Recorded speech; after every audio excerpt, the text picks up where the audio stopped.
నమస్కారం. నిన్న మాట్లాడుకున్నాం. దిష్టి తీసుకుంది బంగారం వెండి రెండు కూడా. దిష్టి తొలగింది, అగైన్ వాటి బుద్ధి చూపించింది, రేట్లు పెరగటం మొదలెట్టి. వెండి అగైన్ 4,000 పెరిగింది, కేజీ 3,10,000కి వచ్చింది.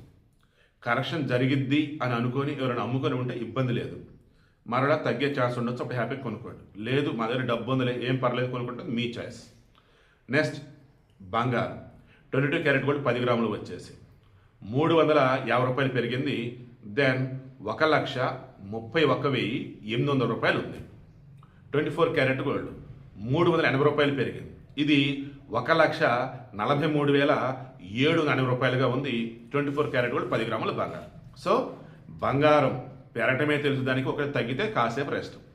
వెండి అది కూడా పెరుగుతుంది, కానీ ఎప్పుడైనా కరెక్షన్ జరిగి పడవచ్చు, లేదు అన్నప్పుడు అలానే దూసిపోవచ్చు. వెండి అంటే రిస్క్, దాని తగ్గట్టే లాభాలు.